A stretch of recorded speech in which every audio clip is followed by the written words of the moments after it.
Hello and welcome to the Say Report. I'm your host, Devin Decker, and joining me from the snowy peaks of Iceland, ladies and gentlemen, Mr. Siegen Sarwick.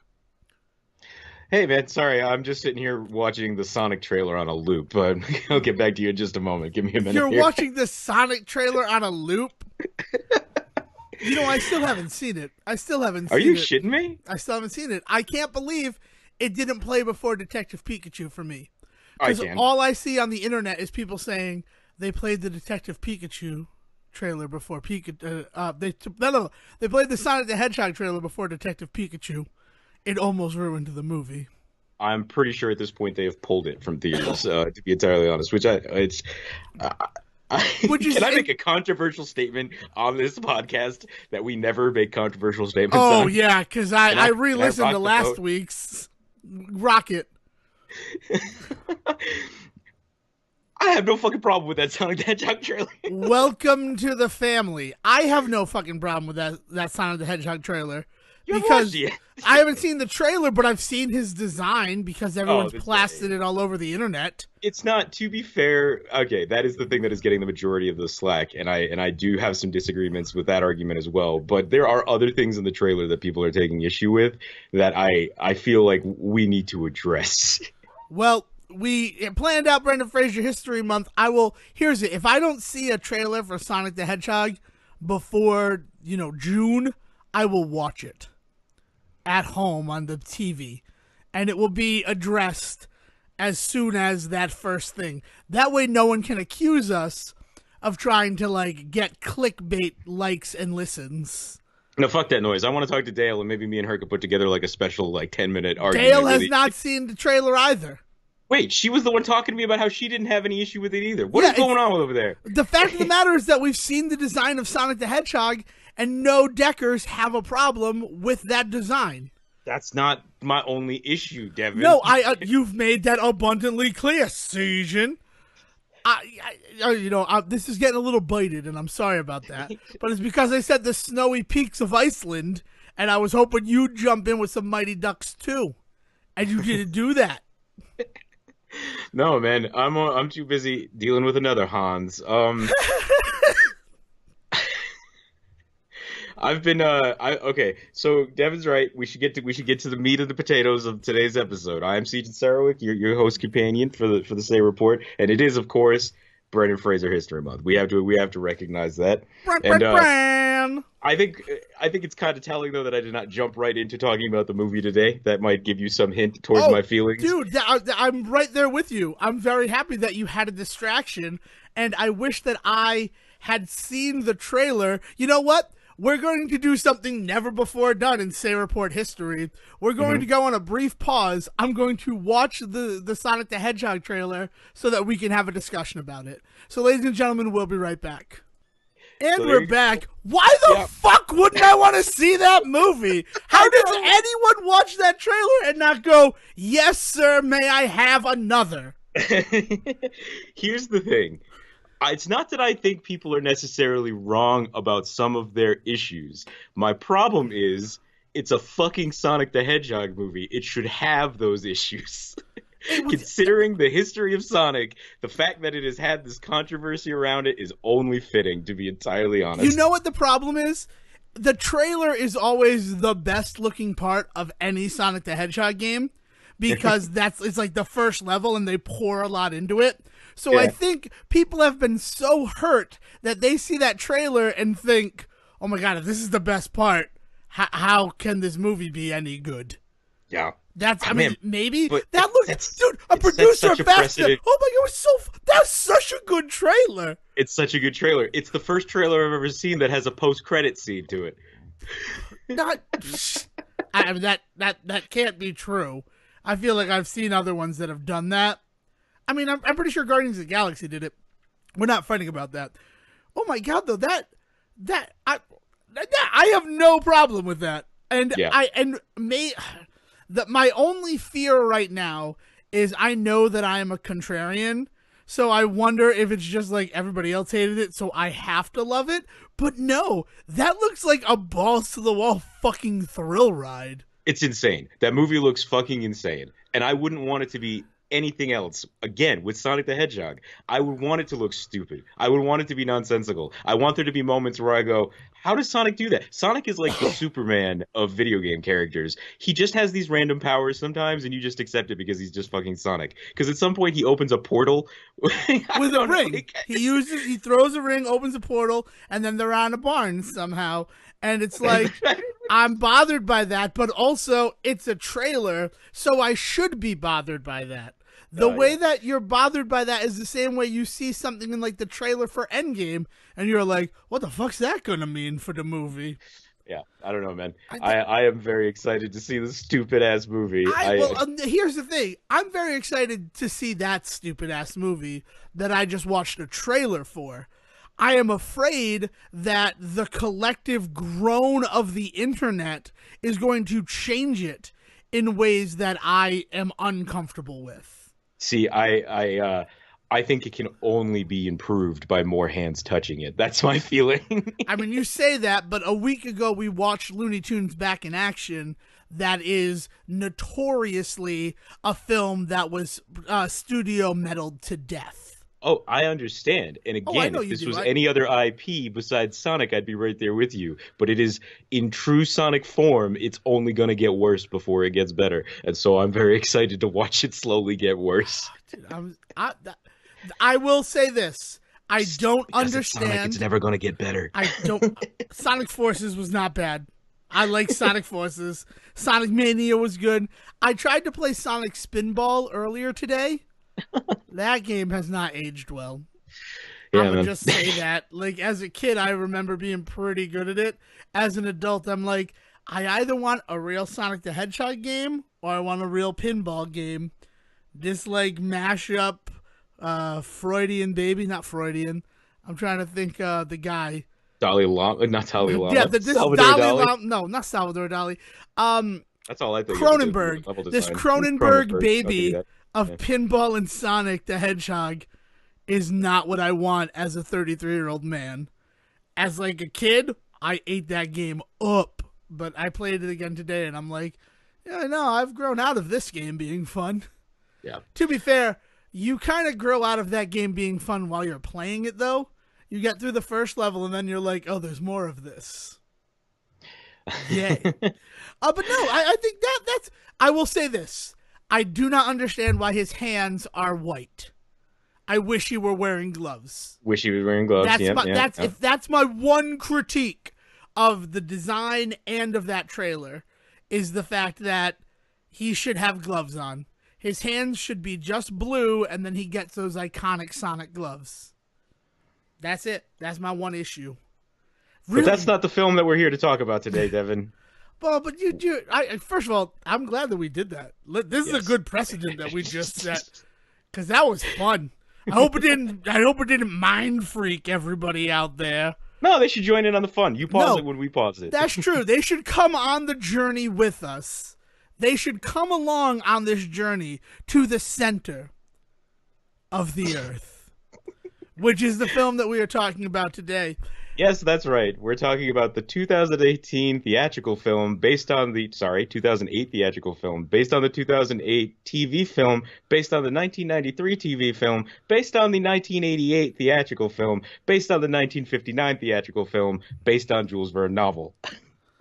I'm pretty sure that it came out in 2007, which is a shame because it was such a beautiful joke that you just did. I'm going to double check that. Oh, it's 2008. You're right. 2008. My DVD box lied to me.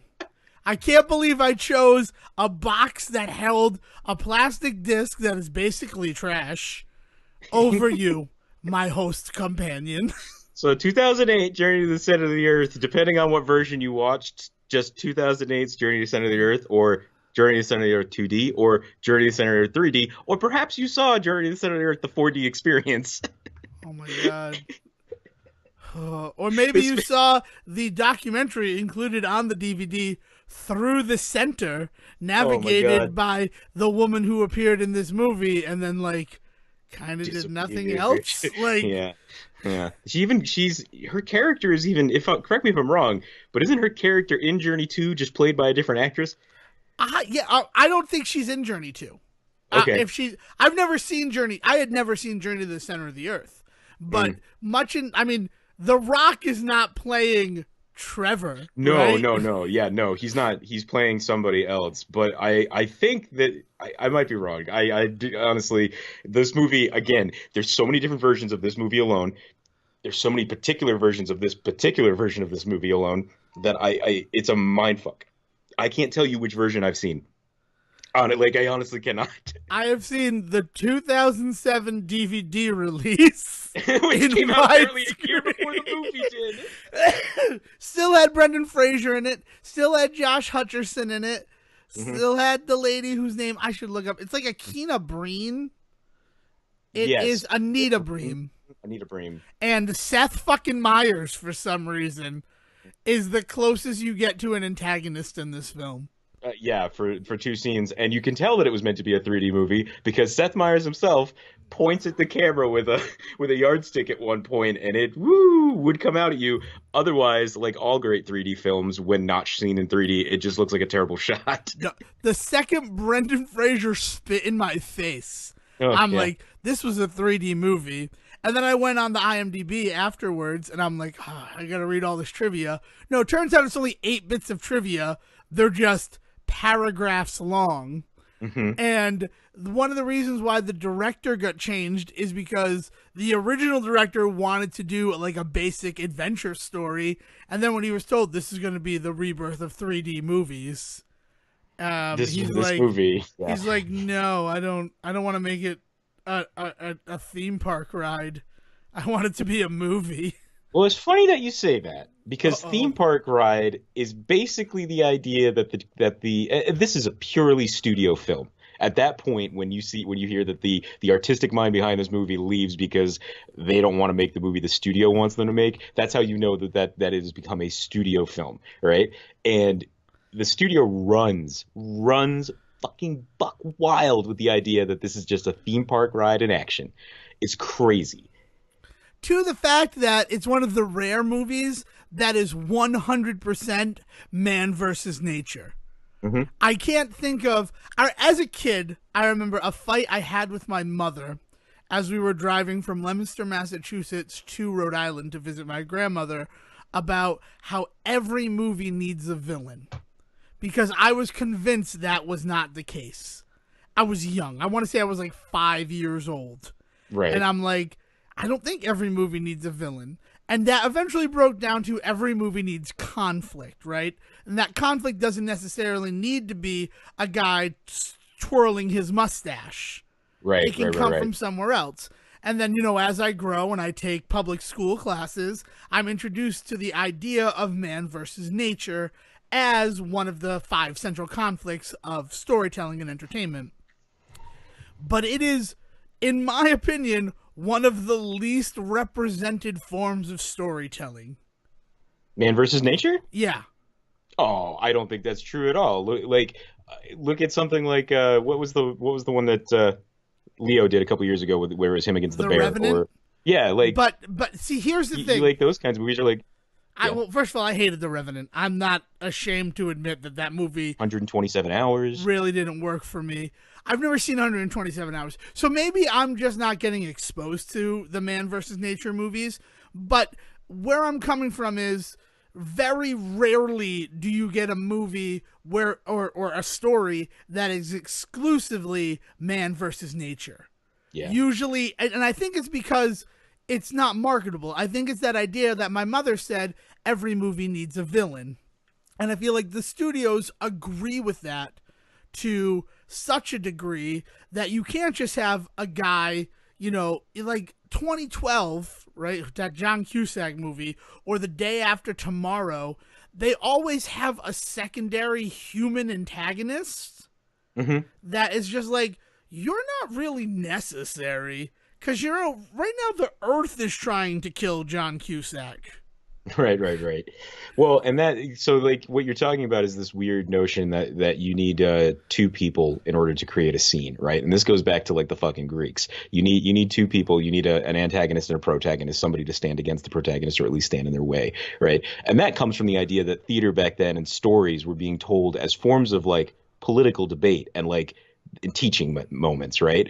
So like the idea of like basic storytelling kind of asks for that. And it isn't until we get into more like nuanced storytelling well past like the Greeks and the like where you can have solo scenes that are actually impactful, and you end up with things like where it's not just monologues and soliloquies anymore. We do end up having full on stories that are just like single people out there. The one man show comes into existence in like the 1800s and stuff like that. And the idea that you no longer need a second person.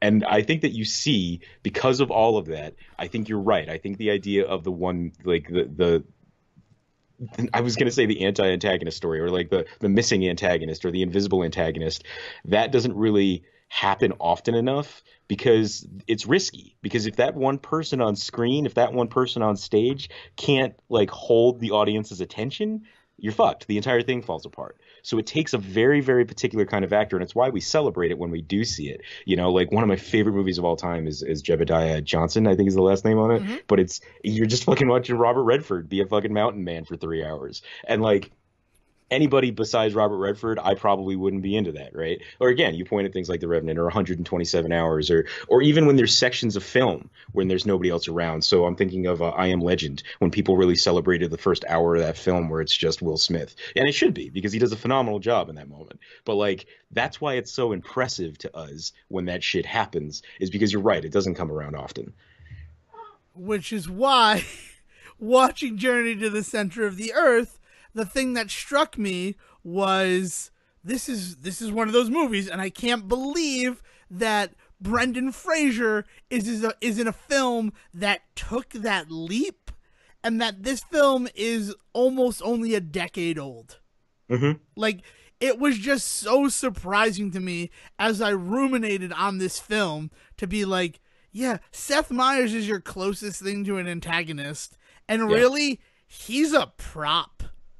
Well, and what's really interesting to me is I was actually noting in this particular version of this story how much is clearly based on the book. It's not a one for one in any fashion. Like I like throw that notion out the window. You're not getting a one for one telling of the book. But what you're getting is you're getting clearly a writer or a group of writers that tackled this story that have clearly done their homework, right? Let's put it that way. They know the story of Journey to the Center of the Earth. There's things that happen plot wise. There's things that happen, moment to moment where you're just like, oh, that's like this moment in the book. It's kind of out of order and it's kind of not these characters and it kind of makes no sense here. But that happens in the book. I remember that, and it's weird because in the book, the closest thing that I feel like you ever get, and to be fair, I haven't read it since high school, so we're talking like 20 years at this point, but like the closest thing that you kind of get to a villain in the book, I always felt like, is actually the main character, because like it's his drive. It's almost like in Captain Ahab sense of like he's pushing his men too far to the point where he ends up losing people. Like people die on this journey to the center of the earth, and it's because of him and him pushing too hard and too far and too fast, right? And he learns that by the end of the story. Like he learns to throw his hubris out the window, and that discovery is not the final end all be all, right? And so like in this movie, I almost kind of was waiting for that moment for Brendan Fraser to be too much, but he's not. Like, and I don't know if that's just because he's just Brendan Fraser and they just don't want to make him the villain or what. But like, but for the closest thing in the book that you ever really get to a villain is actually the man himself. And in this, he's just the charming hero. He's the Han Solo of this movie. Right. Well, I think what they're trying to do, in a lot of ways, this feels like a continuation or sequel to the original Jules Verne novel, because very obviously Trevor's brother Max was that person who put discovery above all else. I mean, he left to go on this journey while his child was 3 years old. Not even. His kid was, what, 2, because they find the diary where he says today would have been your 3rd birthday. Yeah. And we see how his whole like obsession to discover a volcanic tube to the center of the earth, because spoilers, your brother was a Verneian, which is my favorite line in this movie. I'm not going to lie. But and I'd like to discuss what it means to be a Verneian when the time is appropriate. But I think you see that that what you're describing, that Ahab drive in his brother in that beginning moment when he is murked by the T-Rex that you know is going to come back because Right. that's how movies work. But then as we learn more about him, like, it's not just this moment to say, I need to find out what happened to my brother. Every time his brother comes up, you learn more and more about him and how he wasn't a great person. Like, No. the journey that Brendan Fraser is on is more one to, like, preserve his brother's memory. Like, maybe it wasn't all for nothing. Maybe he didn't lose his life for nothing. And it's also to find closure in the fact that he lost his brother.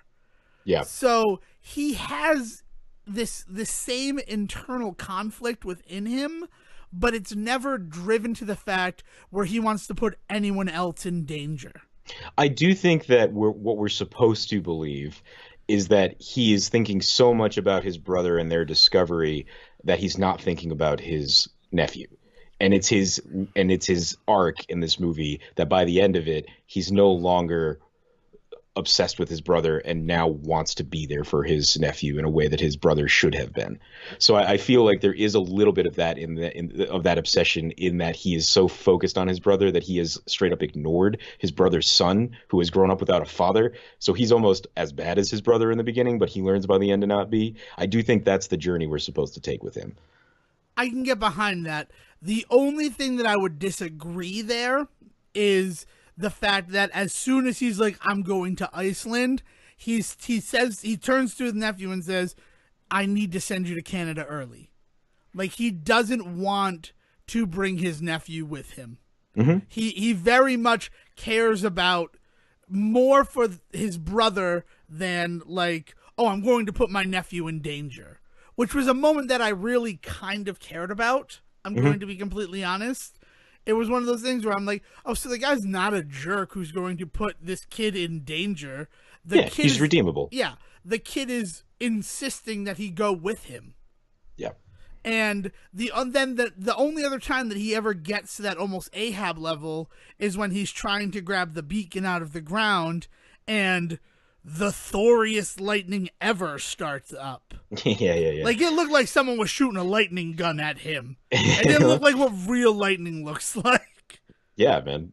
Yeah, so this movie is just, it is a literal roller coaster ride. But, like, there's not a moment of this movie that you could not see, like, in an amusement park somewhere. And, in fact, it exists in amusement parks now to this day. Like, it's out there, man. It's crazy. I think it was in Dollywood for a while. Yeah, that's actually true.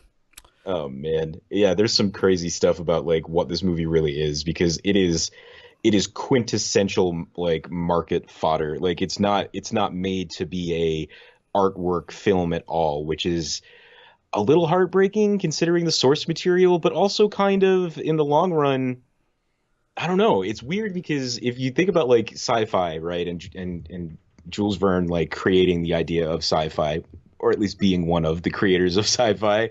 And the idea that, like, what was he trying to do? He was trying to mass market science, right? Like, he was trying to create a way in which he could teach science or at least scientific ideas to people in a consumable fashion, right?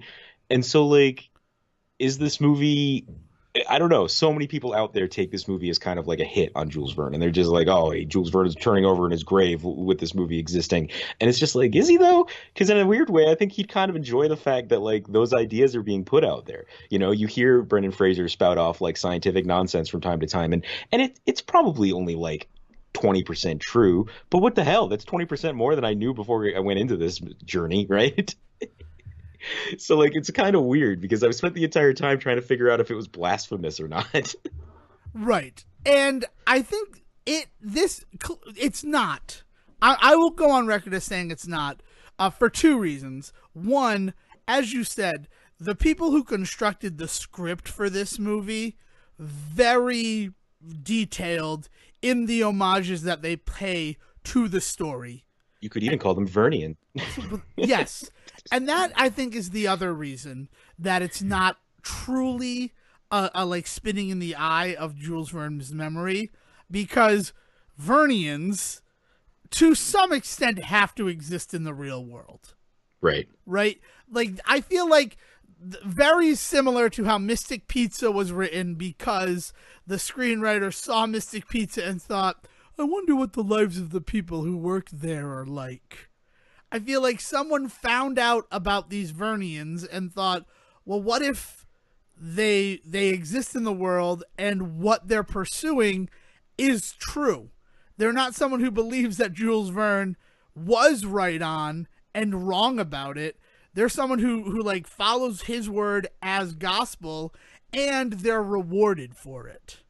Sure. And I think, I mean, like, that, there's your elevator pitch right there. Yeah. And Yeah, it treats Journey to the Center of the Earth, the novel, as if it's almost a biblical text in a religion, right? Like the idea that there are these people out there that follow his words and just have faith that he's right about these things, despite everything else that science is telling us. They have this faith, and then sure enough, they're right? In a weird way, it turns science fiction into a religion. Well, I mean, you say that there's no basis for Jules Verne, but like you look at a story like From the Earth to the Moon. And to be fair, I wasn't saying that. No, that was more like Seth Meyers is saying that. No, I understand that. But no, you say this thing where you have these people who don't really have any grounding in why they would actually be Verneian, but there are things that he wrote that have come to pass. We have like that time machine. Oh wait, that was Wells.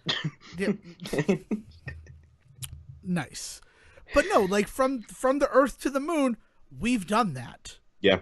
And like, it wasn't a stately parlor room in a capsule, but like the capsule design is partially what inspired what got us to the moon.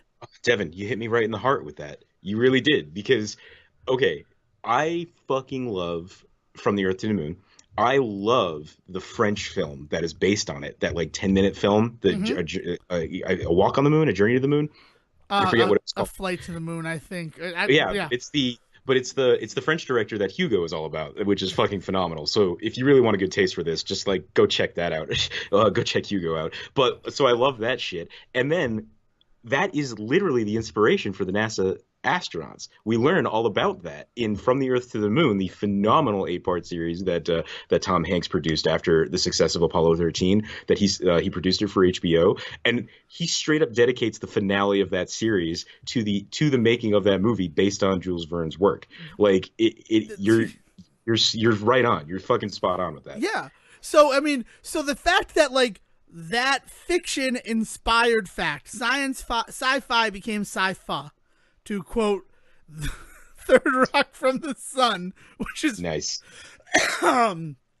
It's one of those things where, yes, if reading one of his books inspires your desire to see if it could be true, that's amazing. That's exactly what I think Jules Verne himself would want.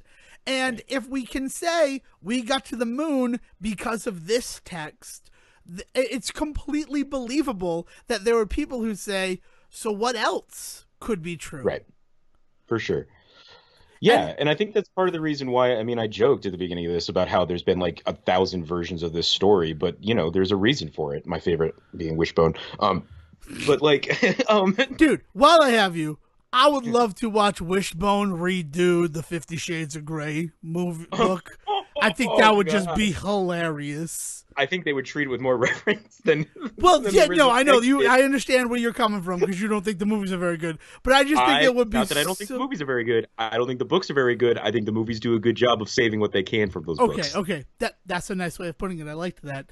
But I think that it would just be like, I think about like Sam and the girl that he liked in the show, whose name I can't remember. Wishbone's like owner, and the girl, like, is years later they're now together and like they're having like problems in the relationship. And Wishbone, it reminds me of a book I read about other people who are having a difficult relationship. 50 Shades of Grey by I want to see Wishbone in sex jeans. I want to see that. Oh yeah, because Wishbone would be Christian Grey. Of course he would. And it would be amazing. Oh man. It's just like that's one of my secret fantasies in my head. God. I would absolutely love if Wishbone came back and we started adapting like adult stories. Devin dips his toe into bestiality. No, that's not the point of it at all. There are so many Wishbones where Wishbone plays like the love interest to a lady. Of course. And it's just so that the kids can be like, oh, look, the dog's the Count of Monte Cristo. If Sonic can kiss a lady, why can't Wishbone? Ladies and gentlemen, Sejin portraying the other side of the argument. But yes, it's... I forgot what we were talking about. Oh, reference. No, this it's why it's adapted. That this movie actually pays to the source text, and that is so obvious in all these really cool moments. I was actually, like I said, kind of blown away. So like them finding the code in a version of Journey to the Center of the Earth is like, it's perfect. Like because in the original book, it's God, I'm never going to say the word right. It's something Heims Kringla. I forget what the name of it is, but it's all about like Norse mythology and the Norwegian kings and shit, right? And it's that book that leads them down their journey, that they find coded messages from like an old friend or an old professor or something in, right? And then the decoding scene was so good because he's then trying to decode this message and he's spending hours and he has these papers up. He has his own little like serial killer wall going on the plane, and then Josh Hutcherson is just like, you just got to read it up and down, dude. And like that is straight out of the book too. Like there's this moment in the book where the nephew in the book is just like, I think you just read it backwards, and the guy in the book after like 3 days is just like, fuck. Yeah, like so there's just beautiful moments like that all throughout the movie. It's also my favorite scene in this film is when they finally get to the center of the earth, and it is Brendan Fraser walking and reading the actual text of the book, and that is what you're seeing on screen. Mm-hmm. Is he a silver tongue? Maybe. Maybe it only exists because Brendan Fraser has read the book. But honestly, that moment was so cool because it's like what reverence they are paying to this story. And then they get on the sea, and I'm like, because that was an awesome scene. And then they get to the part where like the plants are alive, and it's like these are all set pieces that are in the book. That it just it's so loving, and you don't need to spend a lot of time there to still like have it mean something. But the issue that this movie has is exactly that. It's all set pieces. Yes. It's loving and embraces this thing, and it expects the audience to be on board with that. And the problem is that I don't think there's enough people in the world on board with that. Now, I'm obviously proven a little wrong here. It ended up making fucking bank. I mean, we're talking about a movie that was filmed for like $60 to $80 million, and it ended up making almost $300 million in the end. So like clearly people love this movie, or at least enjoyed it enough to go to it with, and it hit it big. It got its sequel, all that good stuff, right? And so like it's not like it's like a bomb for him in any fashion. We're not talking about another Looney Tunes back in action. Like this is a successful film in the Brendan Fraser repertoire, all right? But that being said, it's not looked back on fondly. You find anybody that remembers that movie and they're like, yeah, that's fun. I have no desire to see it again. That's the general notion with that movie. And here's one of the reasons why. And the big reason is the fact that there isn't a villain. You look at those movies that actually mean something to people. I'm going to use The Goonies because it felt very Goonies the end. Where it's like, oh, you took a couple of geological samples, Josh Hutcherson? And he's like, no, I got rid of my marbles and filled the bag with diamonds. Shut up.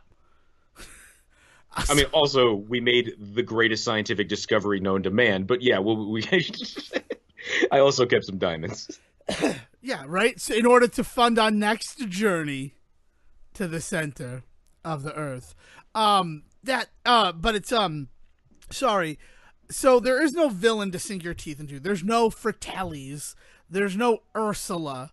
There's no one that like you remember fondly because of just how outlandish they are. I would go back and watch Looney Tunes Back in Action, a film that we have not shied away from the fact that it was technically a failure or a bomb, but I would go back to that movie 100 times. Dude, just I straight up put it on at work Martin. Yesterday. Nice. Yes. I put it on at work, and I had it playing on TV yesterday because I was just like, you know what I want to watch again? Just for Steve Martin. Like, so in that Yeah, way that no, it no, no, becomes. no, no. Don't slip that in after my comment. Stop it. Fucking gonna fucking gaslight me after last week. I still have issues with Steve Martin in that That's fine. movie. You're allowed to. It was just fun to say. But it's one of those things where so you don't have that, and in the man versus nature of this film, you do just jump from set piece to set piece to set piece because the setting is the new characters that you're introducing. Sure. So like the flying fangly fish, those are the characters that they interact with on the sea. Where in a different movie, it might be pirates, and like, Right, right, right. and the plants are definitely the part of like the lush jungle area. One of those plants would probably talk. It might even sing. Who knows, You right? you know what you know what movie does this rather well, and this does not mean I think it's a good movie, but I think takes this idea of man versus nature and gives you a little bit of a villain to kind of get behind is actually After Earth, the Will Smith Jada Smith Yes. movie. The way that it's a man versus nature movie, like it's very much that the idea of the survival film is ingrained in that story, but also the entire time you have that shadow creature thing, right? And so they do this really good thing where this really well balanced thing. One day we'll talk about that movie, not No, today, yeah, that's but completely I think fine. that's a Yeah, good example of what we're talking about. yeah, exactly. It doesn't have that secondary hook. And it's not that a story without that secondary hook is inherently bad. It's just that the modern consumer's mind has been trained to look for that antagonist. Sure. It's what I Sure. mean, and that so like that is not getting tickled. My bigger problem with Journey to the Center of the Earth is this is the movie that I watched and said, so that's the formula for a Brendan Fraser movie. It's not necessarily true that it's the formula for a Brendan Fraser movie, but because this movie was basically distilled down to what can make us the most fucking money possible, Hmm. the fact that it's like, so we get Brendan Fraser, we get an audience surrogate character, and we get a cute girl, and that's a Brendan Fraser movie. And then we put a bunch of CGI around them. They filmed so much of that movie on screen, on sound screen, green screen stages that like I cannot imagine that they ever stepped out of a studio. Yeah, so much of it. I almost believe the street scenes at the end when they were getting in the car were just more green screen. And no one would blame you for that, CJ. Yeah. It's because it's just one of those things. Because then, like, I watch this movie and I'm like, oh yeah, because The Mummy, you have Brendan Fraser as Rick, you have Rachel Weisz as the sexy lady, and then you have like either Benny, who is like a jerky character, but you kind of get, or you have Rachel Weisz's brother, who it's like, yeah, there is that inherent evil in all of us that would be like, I kind of just want to make money on this discovery. Hmm. So like we weirdly relate to that. Or looking back at a movie we just watched, Looney Tunes Back in Action, Brendan Fraser is Brendan Fraser, Jenna Elfman is your cute female lead, and then Bugs Bunny and Daffy Duck share the load of like comic relief, weird audience surrogate. And it's Yeah. weird in that movie, and that's another reason that that movie is weird is because your audience surrogate are Bugs Bunny and Daffy Duck. Yeah, Like, who are notorious fourth wall breakers, which makes yeah, them kind of ideal like audience surrogates because they can literally turn to the audience and talk to them. right. But yeah, yeah, yeah, I But get they're you. like wacky characters, and they're two of the most grounded parts of that film. Hmm. So that Brendan Fraser can do his Brendan Fraser thing. And Yeah. it's like, but then like you think the next movie, right, in the Pantheon is Inkheart, which kind of bucks that trend. Oh, completely. Yeah, and it's like, and that is why I think of the three movies we've watched, it is still the one that means the most to me for Brendan Fraser History Month 2019.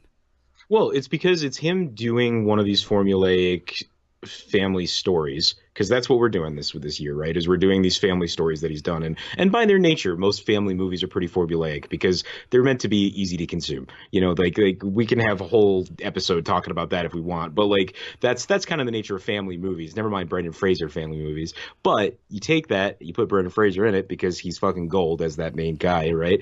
And the idea that like I don't know, like the way that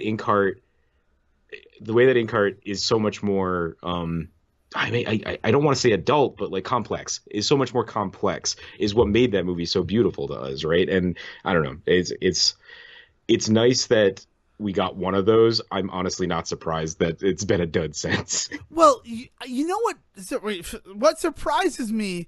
It's not a surprise that like Inkheart was the deepest one, especially Hmm. when like the second I saw Ian Softly's name, I'm like, oh, okay, I get it now. I understand. Right. Everything has been revealed to me why this movie was what this movie was. But then the fact that it's been a steady decline in the movies that we decided to watch, because I have no shame in saying Looney Tunes Back in Action is more complex than Journey to the Center of the Earth. Oh, for sure. And Yes. and it's like and even just because his plan is not just to turn people into monkeys, but it's to turn them back. Like Fuck you. it's You're the worst. it's Journey to the Center of the Earth is just like, all right, they're on this adventure and No, no, look, credit where credit's due. Like Inkheart had this beautiful, complex story about the ideas of like good, evil, and what it means to have power, and all that sort of stuff.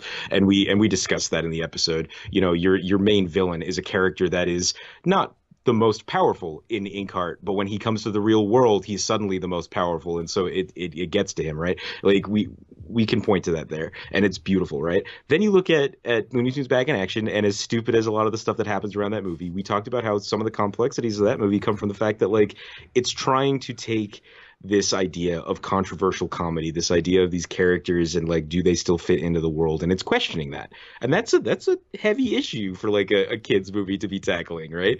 And then we have Journey to the Center of the Earth, and I think why you feel the way you do is I do not think there is not a complex issue in this movie. Everything is there's not even that bullshit family is magic moment nope, in this movie. Like no, those two, it could just be three random people with each other, yeah, and everything's gonna work out for them. Like the scene where Josh Hutcherson gets pulled away by the kite, I'm like, but he's gonna be fine, yeah. right? Like you You know don't how this kill movie the goes, kid in this right? movie. Yeah, If like exactly. No, exactly. we I don't. think maybe the most complex moment might be at the end when they send the guide off and you don't know whether or not she's left on her own. I mean, but even then you know she's coming back because it's the formula. But yeah, no, you're totally right. Like, and that's what I mean is there's not a moment in this movie where you're upset. Like you're never forced to question a truth about yourself in this film, like you are in oddly Looney Tunes and very much so in Inkheart, right? Like the the power struggle and the sense of good and evil in that movie definitely made me reflect on myself.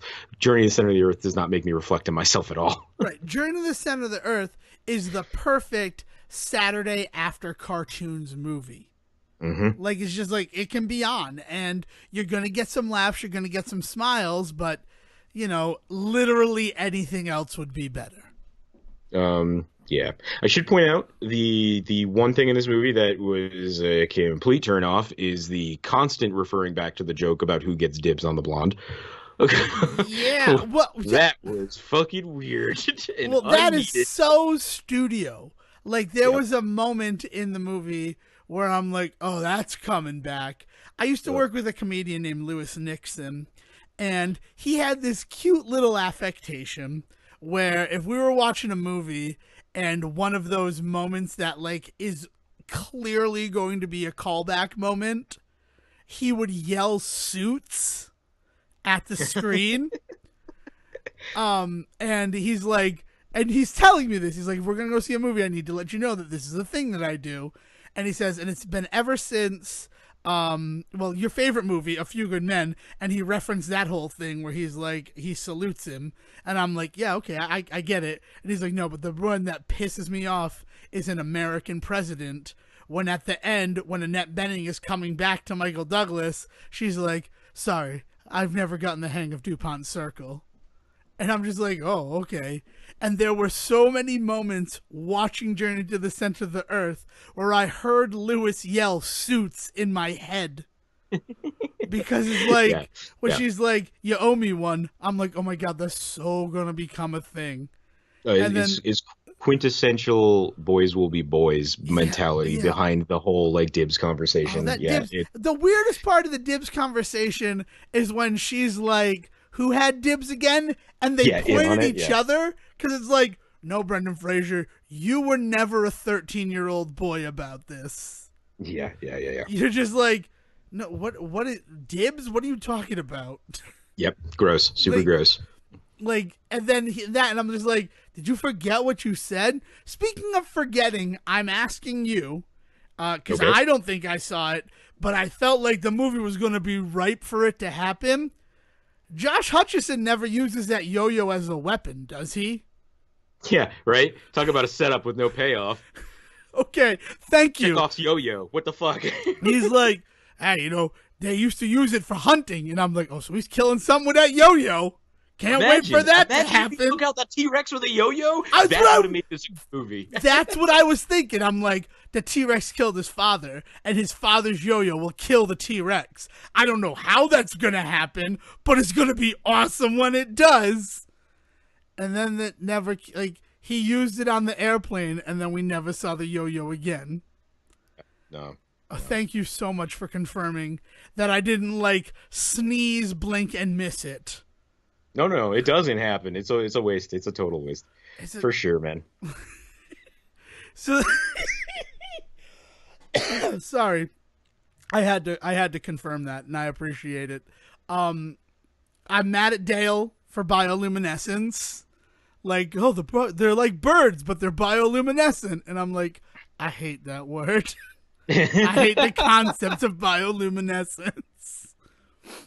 I like No, and the I funny just thing hate it is because that has become such a tropey sci-fi thing nowadays that like it shows up everywhere. If anybody ever wants to talk about something scientific, but everybody's in on it, bioluminescence right, and is definitely one to go to. that's exactly the reason why. It's just like you've ruined this. You've ruined what is actually pretty friggin' cool in nature because Yeah. it's everywhere.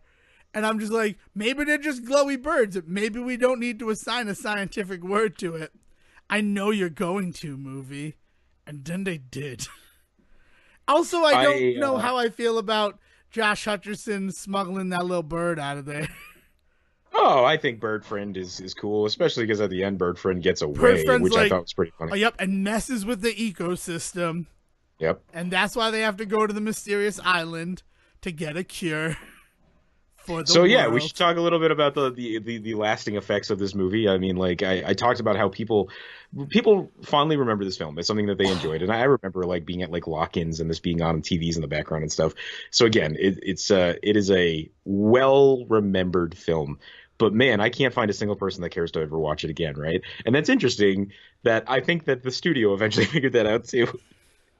Because they did Journey 2, right? And Journey 2 is super well. It actually makes more money than this. It makes it not much more, but a couple of million more.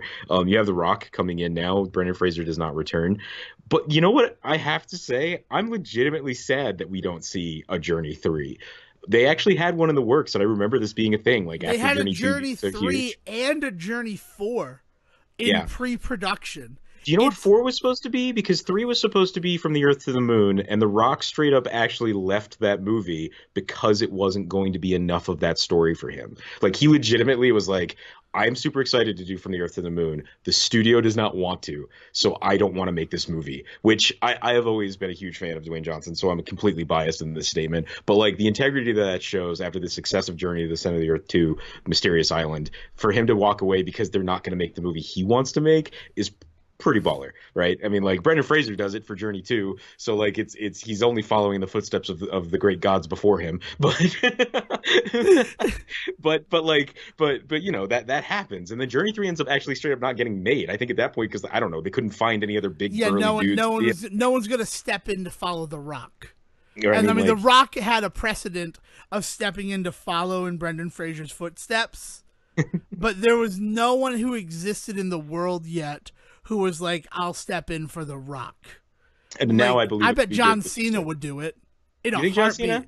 I think it's Dave Bautista at this point. Well, I feel like the only problem with Dave Bautista is he hasn't had the softening that John Cena has had.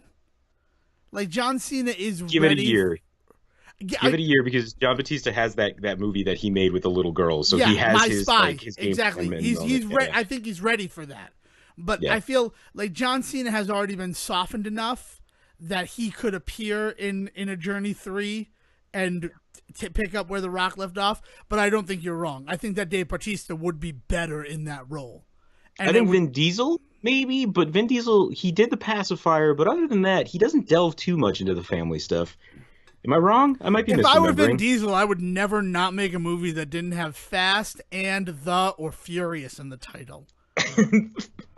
Like, you don't need Is that to why he do made the anything pacifier? else. He just read the and thought it was the next one, so he showed up on set and was like, "What the fuck is this? Is that kid a Nazi?" Yeah, yes. I'm very happy that it worked. That's why he was in Guardians of the Galaxy. I gotta read the whole title next time. What am I doing? Oh, that's where. Okay, all right. Now the pacifier, I understand what happened there. It's rare that the was in the beginning, but this one the was in the middle. Can I make a quick reference back to like 3 or 4 episodes ago when I couldn't think of the Nick Cage movie and we ended up talking about Vin Diesel instead? Yeah, sure. It's Season of the Witch, by the way. Oh, okay. that was the one I couldn't think of. The Last Witch Hunter, definitely Vin Diesel. Season of the Witch is the Last Witch Hunter Nick Cage movie. I love The Last Witch Hunter. I will not apologize ever for loving that movie.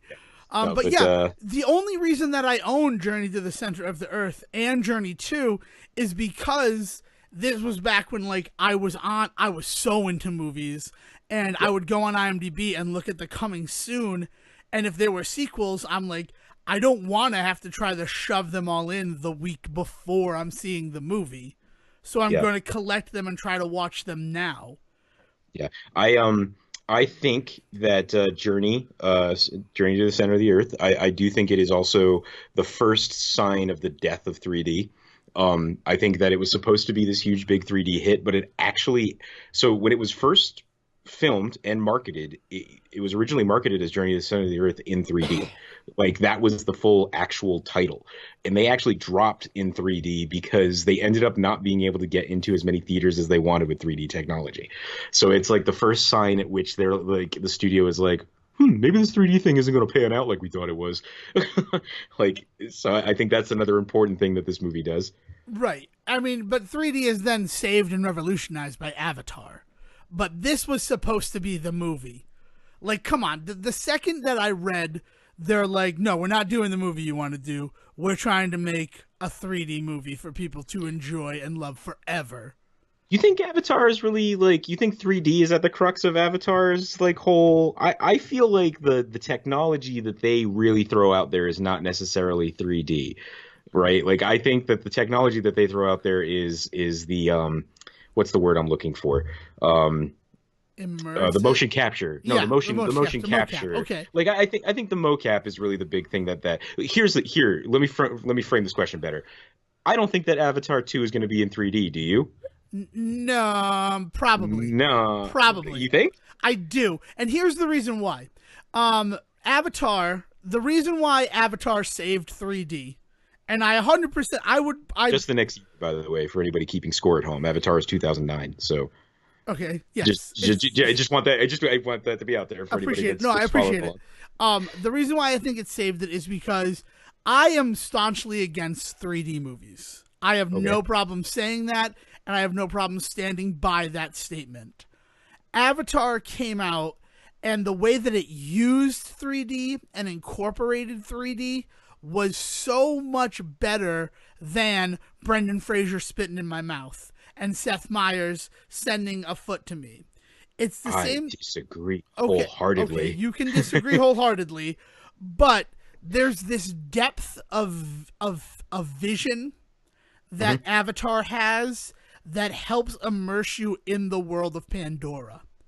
And I feel like that is why the people who saw it in 3D became converts to 3D forever. I feel like the immersion of that movie is what saved 3D and what made 3D a viable option for people seeing movies. Can I be a movie snob for a second? Please be. That's fine. Like, okay, so here's the thing about 3D in movies and my personal feelings on it is I think that there is a place for 3D in film for here from here to the end of time. Like, I don't want 3D to go away in any fashion. I have seen certain movies that have had 3D in them that have made them immersive, like you're talking about. And my prime example of that is How to Train Your Dragon. Like watching that movie in 3D and being on those flights with Toothless in both of those movies is what made me the 3D convert. I think Avatar was the first time that I saw a movie that so heavily depended on 3D and its marketing that when I got there, I didn't even notice it. And I saw it in 3D. But by that point, I had seen movies in 3D already. I was already a believer that 3D could be good. That like I saw Avatar twice in theaters. Once I saw it 3D, just like everybody else, in its premiere weekend, be in on the zeitgeist. Was not impressed to put To be that fair, where it is. I think that might be the story of Avatar, though.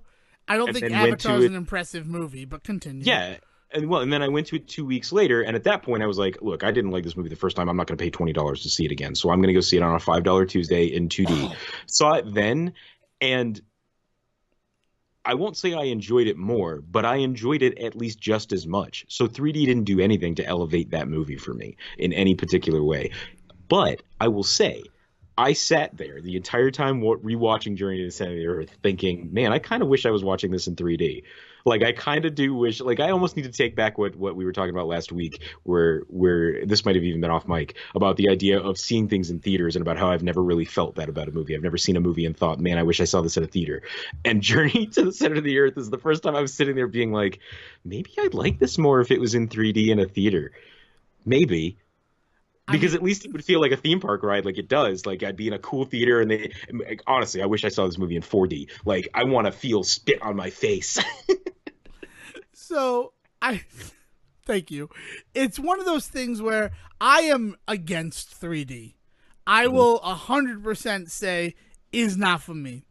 I saw Harold and Kumar 3 in 3D Hells only yes. because it was a huge part of the marketing and I Yeah. wasn't not going to have that experience. And Right. for a real long time, that was my like gold standard of a good 3D movie. Yep. But that doesn't mean that I'm going to be paying a $3 premium at the theaters around me to see a movie like that I don't really enjoy. And I mean, partially it's because I have glasses and it's always kind of hard to make sure that it works for me. But Fair. but also it's like I don't really think it adds anything.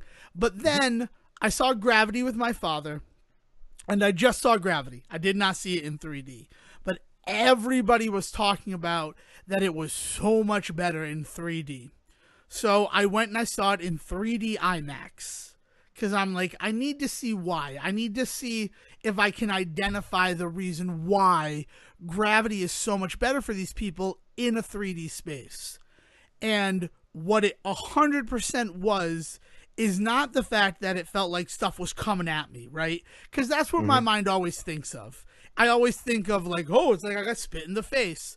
But it made me feel like I was in space too, the way that it gave depth to like things in the film and to the stars and all of that. And I'm Yeah. like, so I understand it. I understand why people like it. It's still not for me. It's still not how I will be, engaging with cinema, but I understand why the argument has been this regarding Gravity. And Yeah. I've never seen Avatar. I didn't even see Avatar in the theater. I saw Avatar years later as part of a movie death pact, where like I'll watch this movie, you watch that movie. That's the only reason that someone got me to see Avatar. And I didn't get it, but it made me think after seeing Gravity, this must be the way that people felt about Avatar. So thank Yeah. you Yeah. Yeah. for letting me know that. I mean, but I guess part of the other thing is that like you didn't notice it. So I don't know if that's like a good thing. Like it wasn't like trying to catch you off guard with like crazy 3D effects. It just wanted you to exist in the world with it. Yeah.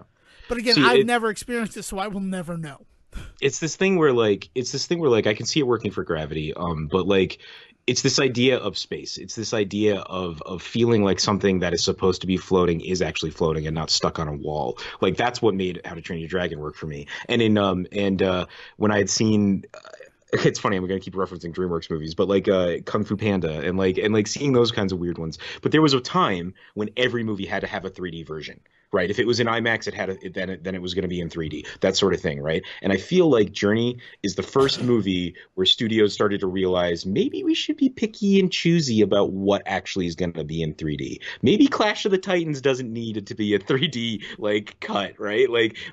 It was the move away after Journey for every movie to be in 3D. Because I don't think you're wrong. I think Avatar does come in and blow the walls off of all technology as far as film is concerned, like just a year later. So like it's not necessarily that Journey is like the end all be all of like they're like, well, that's it, we're not doing 3D anymore. But I think it's the moment where studios realize, okay, if we want to actually make money on these movies, we need to maybe not throw like $300 million technology into every single one of them, right? And so I do feel like Journey is a movie that was worth seeing in 3D if you did, but I also feel like it's on the same level if you didn't. So I don't know. I mean, like I sat there wondering if maybe what I was missing something, you know? Well, I am fully willing to add Journey to the Center of the Earth to the time travel book, where if we ever get a time machine, I mean, we're going to use it irresponsibly, listener of the Completely. Say Report. We're going to use it to go to premieres of movies. And top of that list for me is Back to the Future. Fuck the Infinity Stones. We're going to movies. Because, first of all, we haven't had it happen. So, but, yeah, that's right. No one plugged their Joy-Con into their Switch. What were you thinking I meant? But, honestly, like, I would love to go back and see Back to the Future as a time traveler.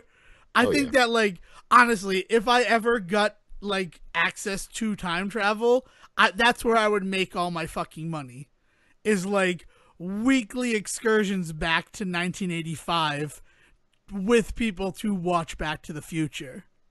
What if time travel gets invented and we discover that Bill and Ted is the most important text in all of history? Well, Because of the way that it explains time travel, and everybody's just like, shit, it's the only thing that got it right. that'd be incredible. That would be absolutely incredible.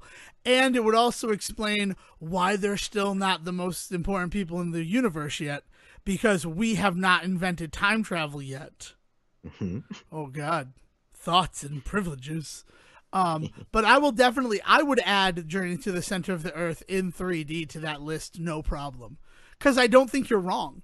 I imagine that the fact that they put money into this one to make it a fully 3D experience in a time where every movie just had that 3D version, it was probably very good. Especially when I think of all the set pieces that like would be in 3D. Yeah. It probably wasn't impressive. Okay, But so really quick, as we wrap things up, I gotta ask this. I've been wanting to ask this the whole time. What's your favorite? Like, what we keep talking about how it's a set piece movie. What is your favorite set piece out of this whole thing? the ocean, Yeah. like 100%, because I didn't expect it. I mean, I know that it's there. I know that the ocean in the center of the earth is a big part of it, but those fangly fish were cool, and then the like Loch Ness monsters coming up, and just everything about that one. I was so fucking tense during that sequence that it was good. It was the one that affected me the most. Well, all right. So this But might just also, be because I like Donkey that they Kong is come playing. out in Vesuvius. I thought that was Nice. very kind. That just made sense. That's straight out of the old book, though. They end No, up in southern Italy in the I book, too. understand that, but it makes Yeah. perfect sense because they went through the earth, Right. and it's just like, oh, I'm so happy. Yeah, it's perfect. But I gotta say that this might just be my love for Donkey Kong coming through. But I love me a minecart level. Well, but Anytime that was just so good, and and the whole having to jump from minecart to minecart, and again, it made me think, man, I really wish I was watching this in 3D. Like this moment would be really cool. Her jumping and having to time it right between the stalagmites and the stalactites. The cool part about that minecart sequence, which I will agree, excellent action sequence, is the fact that it's so like correct about how it worked. Like where she first comes up with the push cart, and it's like, that's how they got mine carts running. But then the second they take that first dip, I'm like, why would they design the mine like this? This is so impractical. Well, you know, plate shift, things move. They didn't design it that way. That's just how it ended up. What do you want? That's a terrible explanation, Sejin. Put too much thought into this movie. That's not what I'm trying to do. I'm just saying, like, that happened, and I'm like, all right, so this is just good old-fashioned fun. But I did appreciate, like, that moment where she comes up with the push cart and is like, yeah, I'll get us started. And it's like, well, and my theory is completely proven wrong because of the sign that they passed where there's 2 lines that are marked fatal. Well, then why did you leave them up, assholes? Yeah. And also, why does just passing over that section of the track switch which track you're on? Yeah, that's not how switch posts work at all. Oh man, this movie. Well, this movie, I would like to just 2 things. One, had no idea that the lady was not also related to him. For like the longest time, I was convinced that it was Brendan Fraser and his niece and nephew on this adventure. I don't know where that idea came to me, but that is just a thought that jumped into my head. The second thing is, I absolutely love the throwaway bit of exposition as you have your boarding pass and your passport. In 10 days, I'll meet you in Ottawa. It's like, so that's why he has his passport and is ready to go to Iceland. Don't worry about it. We covered it. He's moving to Canada in 10 days. Thanks, Obama. The movie does perfectly fine. And you know what it is I only just hit on this now as we've been talking about it, is it's the same kind of feeling that I get with a Zack Snyder pick. It's a phenomenal music video. I don't need any of the dialogue or any of the exposition, any of the setup. Just put some good music over some crazy ass moments, and I'll enjoy myself for 2 hours.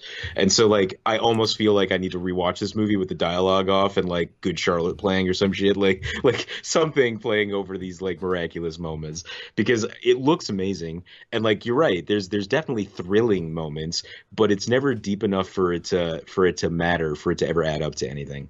Yeah, I felt bad that I was like all like jacked up during the ocean scene because I'm like, the kid's not gonna die, right? Like, the sad part where they find his dad, I was legitimately sad, and then I thought, why am I sad? I didn't even know like anybody in this movie. I'm not sad for Josh Hutcherson because I don't care about him. I'm not sad for his dad because I don't know anything about him. Why am I sad?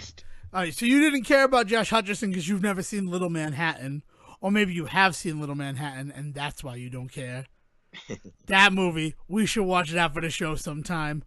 Oh my God, what a ridiculous film! To be fair, I love me some Josh Hutcherson. He's the one that ends up in the Sparrow movies. There, what are they?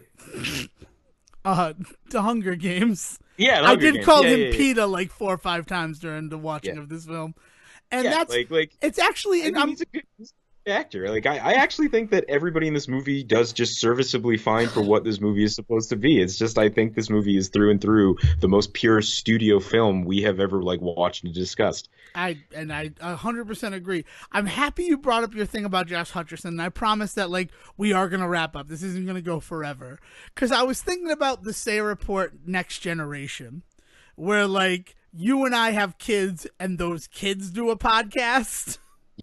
And I was wondering who their Brendan Fraser was going to be. And I think that's because on some level, I'm like, it could be Josh Hutcherson. Yeah. For sure. I would be all right if our kids had a podcast. First of all, imagine the world where our kids are our age and podcasts are still a viable thing to have. So that was fun in my head. But then it's like, yeah, I could see them going back and watching a bunch of Josh Hutcherson things and being like, yeah, this week we're doing all of the Hunger Game movies this month. If the hipster retrification theory holds true, they'll probably record them all on beta and hand them out that way. They'll just like go on street corners every Monday. Oh, I'm out. But that was just a fun thought. And so, like, and that's nice. This movie got my mind working again. And I think that right there is the grandest testament to the stories of Jules Verne. Because Yeah. if you see anything that he has ever touched, you should be inspired afterwards. And that's what this film did. Hell yeah. No, I think it's funny. I was thinking this entire time that like I wish the best for anybody, any actor in the world that's struggling out there to like to make it big and do what they want to do. So like I mean no ill will towards anybody, no matter how much shit I might give anybody on the show, right? And the idea that like I like Josh Hutcherson. He strikes me very much as a Brendan Fraser, as in he's going to get so close to glory. There's going to be moments where he might even get nominated for an Oscar, but he's going to hit a point where he's going to realize that the art is not nearly as important as just having some fucking fun. Because I feel like he's in prime position now to really do some artsy stuff. And then like you're saying, like in 15 years, if he does Journey 3 from the Earth to the Moon, like good for him. Oh, what better person to replace Brendan Fraser and then The Rock than Josh Hutcherson, the nephew from the first two films? Exactly, right? Jeez, that'd be crazy. I also was like kind of thinking that exact thing you talked about is him getting to that point where like I can just have fun, and that sort of feels like what Future Man is for him. Yeah, that's true. We might already be there. He Yeah, may but have that, like already. I said, like I wish the best. Like I hope he finds some movie somewhere that like strikes gold for him emotionally and financially. Like I hope he gets everything he wants in life because I do really like the kid, but I do feel like his sweet spot is Journey. You know what I mean? Like is Future Man. Yeah, I can support that. So if you'd like to talk further about Siege's theory about Josh Hutcherson, you can find him on Twitter at Siege versus the World. And if you want to hit up Dev and talk to him about what you were inspired to do, and hopefully it wasn't wishbone bestiality, you can find him at Devin D. Decker. I stand by the fact that Wishbone has been bestiality from episode 1. Will, what's the story, Willbone? Thank you for listening to the Say Report with your host Devin Decker and Stephen Serwick. Please follow the guys on Twitter and Facebook by searching for The Say Report, and you can always subscribe on your podcast channel so this is delivered straight to you and you can enjoy it every week. With apologies to your mother, we'll see you next time.